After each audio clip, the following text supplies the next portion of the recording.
Hello there. So more than likely if you're watching this video, you've started this business and you're wondering, who the heck is Frank? Why does she tell me I need to make my Frank's list? What is this Frank's list? If you're familiar with 31, I'm still gonna, or not just 31, but direct sales in general, you know who Frank is. I'm still gonna give you some great tips in this video. So first of all, FRANKS is an acronym. It stands for friends for the F, relatives for the R, acquaintances for the A, neighbors for the N, kids for the K, and spouse or significant other, I like to say, for the S. So your FRANKS list, what we try to strive for in 31 is a list of 62. So that's 31 times 2. Fun number, right? 62 people on this FRANKS list, okay?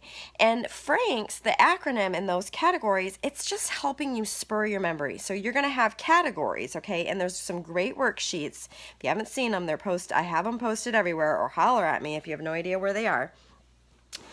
So there's a worksheet that you can just fill out, or for me, I just grab a scratch pad. I grab a notepad and I make those categories myself. You don't have to print it off if you don't want, but if you like the pretty fancy one that's printed off, by all means, do it. So you put those categories, you think of all your friends, all those close friends, all the relatives that you can think of that would love 31, okay? And your Frank's list, it can be different lists for different things. It can be for invites. It can be strictly for bookings. It can be strictly for recruiting. A lot of those people will cross into each of those lists, okay? So don't get too tied up in that, but just, you're thinking of all of those things. Would they just order? Would they come to a party? Would they book? Would they recruit? You're thinking of all of those things when you're starting out, though, and you're making your list, okay? So you're getting as many people as you can in each category. Friends, relatives, acquaintances, neighbors, kids. Now, kids I like to talk about because you're not inviting their kids, okay? Don't get hooked up on this one. You're inviting all the parents that you know that maybe have kids. You're inviting all of the parents that you've met because of your kids, whether that's through school or a mom-to-mom or soccer or dance or something they're in. Everyone that's related to your kids or just that like just makes you think of from your kids. Same thing with spouse or significant other. Okay, so not just their relatives, don't get hung up on that. People they work with, people they know that maybe you don't know that well with. I mean, if you have a husband or a spouse or significant other that's on board, help them make a list for you, okay?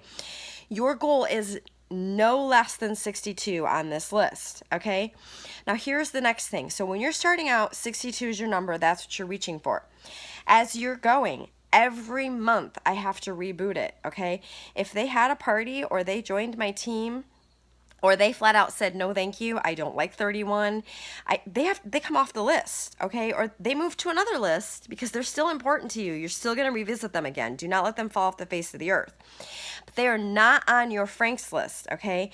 You got to add more people. You got to stretch outside, and you got to either meet more people, you got to add customers that were at some of your parties, or you got to get on Facebook and start looking and thinking, who else can I add to this? But you always have to have 62, and you always have to be evolving. And if you're having a hard time month after month adding to, then you're not partying, and you're not getting new customers, and you're not getting out and about to meet new people, okay? So those are the things with Frank's. Those are some of my tips. You have got to keep it evolving. It is the most important thing in your business. Whether it's on paper or whether you find an app. I use an app called Trello to do a lot of my tracking. But if apps are too techy for you and you don't like it, trust me, I avoided it. It took me 2 years to use it. It's not hard to use. I just am not a techie person. So that's Frank's. If you have any questions, please reach out.